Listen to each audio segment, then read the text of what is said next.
কালীঘাটের বাড়ির সামনে সারি সারি পুলিশ, রাস্তা জুড়ে ব্যারিকেড, চারিদিকে কড়া নিরাপত্তা। এখন রাজ্য রাজনীতিতে ঘুরপাক খাচ্ছে একটাই প্রশ্ন, মমতা ব্যানার্জি কি সত্যি নিজের বাড়িতেই কার্যত আটকে পড়েছিলেন? আজ তাক বাংলার হাতে এসেছে এমন একটা ভিডিও যেখানে কালীঘাটের বাড়ির সামনে নজিরবিহীন পুলিশ মোতায়েন এবং ব্যারিকেড দেখা যাচ্ছে। ভিডিও প্রকাশ্যে আসতেই শুরু হয়েছে জোর বিতর্ক। এই নিরাপত্তা বলয় কি শুধুই আইন শৃঙ্খলা বজায় রাখার জন্য, নাকি প্রাক্তন মুখ্যমন্ত্রীর বারুইপুর যাওয়া আটকাতেই এই ব্যবস্থা? এই প্রশ্নের উত্তর নিয়েই এখন শুরু হয়েছে রাজনৈতিক চর্চা। তৃণমূল কংগ্রেসের অভিযোগ অত্যন্ত গুরুতর। দলের দাবি, বারুইপুরে নিহত কিশোরীর পরিবারের সঙ্গে দেখা করতে যাওয়ার প্রস্তুতি নিচ্ছিলেন মমতা ব্যানার্জি। সেই খবর প্রশাসনের কাছে পৌঁছতেই কালীঘাটের বাড়ির বাইরে বিপুল পুলিশ বাহিনী মোতায়েন করা হয়। ব্যারিকেড বসিয়ে কার্যত তার বেরোনোর পথ বন্ধ করে দেওয়া হয় বলে অভিযোগ। কালীঘাট তৃণমূল কংগ্রেস তাদের সরকারি এক্স হ্যান্ডেল থেকেও একই দাবি করেছে। তাদের বক্তব্য, বিরোধী নেত্রীর মানবিক সফর রুখতেই এই পদক্ষেপ নেওয়া হয়েছে। কি বলেছেন প্রাক্তন মুখ্যমন্ত্রী মমতা ব্যানার্জি, আসুন এবার শোনাই আপনাদের। নমস্কার সবাইকে, সবই তো দেখতে পাচ্ছেন এবং আপনারা দেখছেন যে আমি যখন থেকে ঘটনা শুনেছি আমি খুবই উদ্বিগ্ন। এর আগেও ভগবানপুর মিদনাপুরে, পটাশপুর মিদনাপুরে, কুচবিহারে, দুর্গাপুরে, বেহালায়, দিনহাটায়, পানিহাটিতে, অনেক জায়গায় অনেক মেয়ে, এবং আজকেও বারুইপুরের যে ঘটনা এক মারাত্মক রূপ নিয়েছে। কারণ মানুষ সহ্য করতে করতে মানুষের ধৈর্যের বাঁধ ভেঙে গেছে, যতটুকু আমি শুনতে পেয়েছি। আর আমি কোনোদিন জীবনে আমার করার পছন্দ করি না এবং করিনি। আমি ভেবেছিলাম আমি তাদের পরিবারে একাই যাব এবং গিয়ে তাদের শোকসন্তপ্ত পরিবারের সাথে একটু দেখা করবো, তাদের কথা শুনে আসবো। কিন্তু দেখুন, আমার বাড়ির সামনে থেকে একেবারে সমস্ত রাস্তা মোড়ে মাথা থেকে আমার বাড়ি পর্যন্ত লুটমার ছুটছে এবং পুরোপুরি প্রায় 1000 পুলিশ, সিআরপিএফ থেকে শুরু করে আরো সমস্ত পুলিশ, ছেলে পুলিশ, মেয়ে পুলিশ, গুন্ডা দমন পুলিশ, ডাকাত দমন পুলিশ, সবাই মিলে সেখানে জমায়েত হয়েছে। কি না তো আমাদের নাকি নজরবন্দি করে রাখা হয়েছে, আমি শুনছি হাউস অ্যারেস্ট করা হয়েছে, মুখে না বললেও এটা তো সেটাই প্রমাণ হয়। এমন কি ঘটলো যে আমার বাড়ির সামনে লুটপাট করতে হচ্ছে, এখানে তো কোনো 144 নেই? এমন কি ঘটলো যে এখানে সিআরপিএফ থেকে শুরু করে একেবারে আরপিএফ থেকে শুরু করে একেবারে আইবি থেকে শুরু করে এসপি থেকে শুরু করে সিআইডি থেকে শুরু করে। এই ঘটনার পর তৃণমূলের সর্বভারতীয় সাধারণ সম্পাদক অভিষেক ব্যানার্জি বিজেপির বিরুদ্ধে তীব্র আক্রমণ শানান। তার অভিযোগ, নারীদের নিরাপত্তার প্রতিশ্রুতি দিয়ে ক্ষমতায় এলেও বাস্তবে অপরাধ রোখা যাচ্ছে না। তিনি আরও দাবি করেন, বিরোধীদের কণ্ঠ রোধ করতেই এই ধরনের প্রশাসনিক পদক্ষেপ নেওয়া হচ্ছে। তবে এই অভিযোগের জবাবে সরকারের আনুষ্ঠানিক প্রতিক্রিয়া জানা যায়নি। তৃণমূল সাংসদ অভিষেক ব্যানার্জি কি বলছেন, শুনবো সেটাও।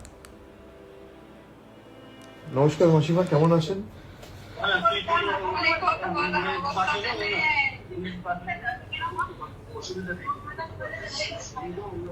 আপনারা থানায় কমপ্লেন করেছেন?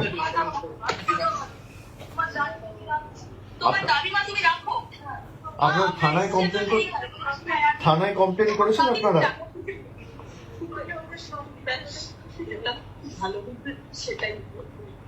আপনারা শক্ত থাকুন, আপনার কি এক মেয়ে?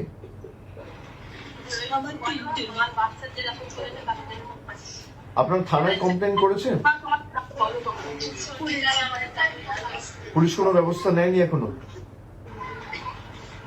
যে ছেলেটি ধরা পড়েছিল সে কি যুক্ত ছিল এর সাথে, যাকে ছাড়িয়ে নিয়ে গেছে?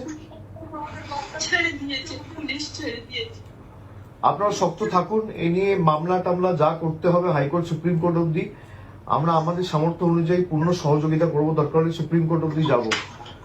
আপনারা শক্ত থাকুন। না, আপনারা শক্ত থাকবেন, তার ব্যবস্থা আমরা করব। দিদি নিজে যেতে চেয়েছিল, আপনারা জানেন এখানে আমাদের পুলিশ দিয়ে আটকে রাখা হয়েছে। আমি তাড়াতাড়ি যাব আপনাদের সাথে দেখা করতে। আপনারা নিজেরা শক্ত থাকুন, আর তাদের বিচার হবে। আমার কাছে এনে দাও, আমি না মাসিমা, আপনি আইন তো আমরা হাতে তুলে নেবো না, কিন্তু বিচার হবেই। আপনি শক্ত থাকুন। ঠিক আছে, তোমরা সন- সন্তান ছেলে মেয়ে তো চলে গেলে এর থেকে বেশি যন্ত্রণা, বেদনাদায়ক, মর্মান্তিক কিছু হতে পারে না। কিন্তু এই নিয়ে যত দূর মামলা মোকদ্দমা করে এর সুবিচারের ব্যবস্থা আমরা করব, আপনি নিশ্চিন্তে থাকুন। আপনার পরিবারে কি আছে আর? ভালো করে আল্লাহ করবে। আপনার পরিবারে কি আছে আর?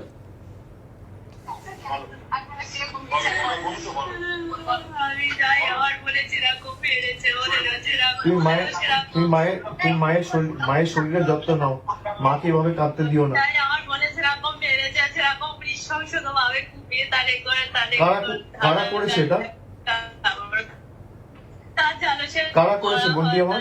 সেরকম ভাবে মৃত্যুদণ্ড দেয়া, কঠোর ভাবে জানো তার শাস্তি দেওয়া যে হয়, ছেলেগুলো যুক্ত, তোমরা কি চেনো তাদের?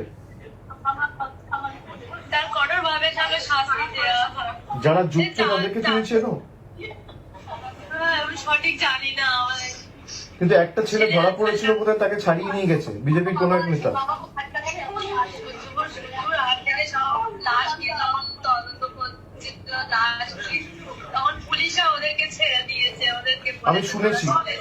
আমি শুনেছি এটা নিয়ে আমরা সুপ্রিম কোর্ট অব্দি যাব, এবং এর সুবিচার পাবে।